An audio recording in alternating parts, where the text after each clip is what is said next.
I would have to agree with that. There's been some that have run a little bit faster in one event or maybe the other event. There's been some that have been wind-aided, so they weren't quite legal. But as far as a wind legal double and the times that he did run in both of them, I would have to agree with that. From this year and the times he was getting, what in his training changed to reach those marks? Not a whole lot changed. I think he started to kind of grasp some concepts that we were teaching a little bit better, just from being, a couple of years more in the program. He's obviously gotten a lot stronger. We pride ourselves on being one of the strongest teams in NCAA. And he wanted it. He wanted it a lot more. Coach, obviously a big week for you guys, not just for Divine, but also for you, Coach Kitley. Just some of the emotions about being named assistant of the year.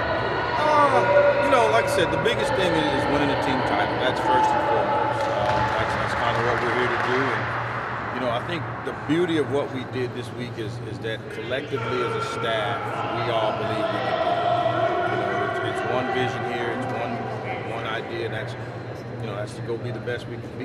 And that's kind of how we step out the house every day and try to go do. But, for me personally, I think it was fulfilling. A lot of people don't know this. I started my career as a jumps coach. And a few years ago, I kind of decided to reinvent myself and see if I could try my hand at this sprint coaching thing. And, it's been a fun journey. It's worked out. But, so for me personally, I think it's fulfilling, kind of coming full circle, and being able to be successful as a sprint coach. But like I said, the team title is the most important thing than anything else. When it comes to Divine making the decision to leave early, you see a lot in football, you see a lot in other sports, not as much in maybe track or field, but from a coaching kind of level, were you guys kind of pushing them, saying, hey man, this is the right thing to do? Oh yeah, definitely, man. You got to support these kids, especially when you have someone that's done as much as he's done for our program. You have no choice but to support them, and you see it a little more often in track and field now these days than you used to, because there's opportunities for it now. So you've got companies, shoe companies, whatever it may be, supporting these kids, helping them out so they can go and achieve their dreams, be it at the World Championship, Olympic stage, whatever it is they want to do. So you're starting to see it a little bit more often now, but we definitely support it. Who was the one who recruited Divine? That was me. I was in Rio, at the Rio Games in 2016. I was actually fortunate enough to be a coach on the Nigerian staff. I've worked with several Nigerian athletes in the past, and I was able to talk to him during that time. And he was on board. He was ready to go, man. So he was just getting him here and getting him going. The amount of money that he could earn. That's a life-changing amount of money for anybody. It'd be a life-changing amount of money for me, man. He's going to be in a good situation. He's going to be in a great situation. If you could just talk about the next steps. He's decided to go pro, but he'll still be here to train, and what it kind of ensues from Yes, him. as right now the plan is for him to continue to train here, and he's going to finish his degree in December. And so that old saying, if it ain't broke, don't mess with it. So he seems to want to be here. We definitely want him here, and we'll continue to support him as much as we can as he goes on to compete at the next stage. You coaching with the Nigerian team and seeing some of those athletes where they come from, can you just talk about kind of the opportunity you give them to come compete at a Power 5 school? It's a great opportunity, and I think having the resources that we have here at Tech is one of the big reasons that he's been able to thrive and do so well. But it would be for anyone, it would be for anyone. So, it's tough over there, no doubt about it, but he's one of the ones that was able to get out and have success and obviously do what he's done at this level. So it's important. It's very important. What do you think his ceiling is as a sprinter? That's a good question, man. That's a really good question.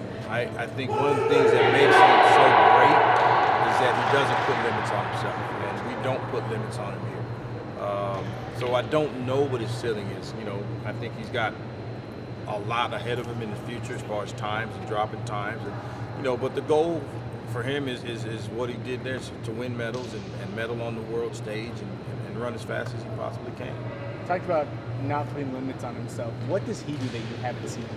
sprinters do in the past that makes him so great? that I haven't seen. Yeah, that makes him, because there have been a bunch of great sprinters, but no one's run times like he's run. What allows him to get to that point? You know, I think it's his mentality. You know, it's his mentality, and you know, we've been very fortunate. We've got two really good sprinters here right now. Actually, we've got more than two. We've got a handful of them right now, and a lot of that's because of, you know, what those two have brought to the table and helping us recruit more and more and more as we go through this process. But you know, I think the biggest thing with Divine is just his mentality. Like I said, he doesn't put a limit on himself, and he takes that same approach every day in practice. You know, we train fast to run fast, and that's something that he bought into and he totally gets. And so there's times I got to rein him in practice a little bit to make sure that we're not overdoing it. So I think it's just that mentality that separates him from the rest.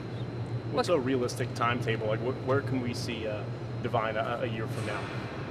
A realistic timetable a year from Just now? what you expect to see, like him You doing. know, ideally, you'll see him in Doha here in September, competing at the World Championships at some point, and a year from now, he'll be making preparation for Tokyo.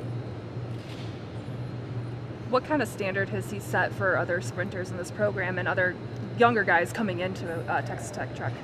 You know, him personally, it's obviously a high standard. He's kind of set the mark to go chase for anybody who wants to come here.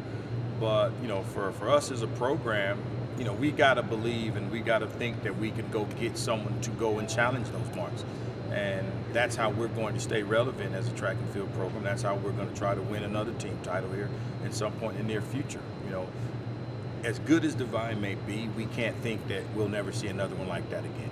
And I would be selling myself, I'd be selling this program short if I didn't believe like that. So we've got to go find the next one. And like I said, we want to wish him all the best on whatever he goes to do in the future, but we've got to keep this thing going.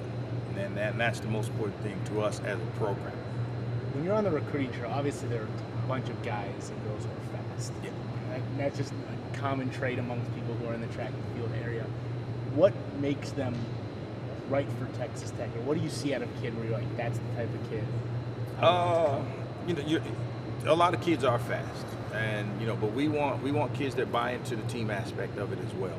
And you know, a lot of people say, well, track's an individual sport and this and that, but you know, it is. But you see what winning that national title meant to this school, meant to this program, and so we want kids that are going to buy into that team aspect of this thing and say, hey, I can be successful as an individual while still contributing to something special, which the first national title in school history is very special. And so we want people that are going to buy into that. And so when we're out recruiting, that's what we're looking for. You know, if I'm recruiting a kid and all they want to do is talk about me, this might not be the place for you. It might not be the place for you. But you can see that you can succeed as an individual in this team atmosphere that we've created here. And you can be very successful and go on and have all your dreams and goals met, whatever they may be. Curious, were you able to realize with 2 events left that y'all had won it? Or are you still in coach mode to where you're constantly winning No, man, somehow? we knew we didn't have a 4x4 going into the meet. That was known. So our ideal situation kind of played out. You know, we wanted to be, you know, we all hoped to be up by 11 points before the 4x4. And then we know it was over. You know, so being up by 18 before the 4x4, there was no doubt about it. We had nothing else. You know, that was it. We had shot out our bullets. And so when we were up by 18 going into the 4x4, we could start our celebration a little bit early. So it was fun.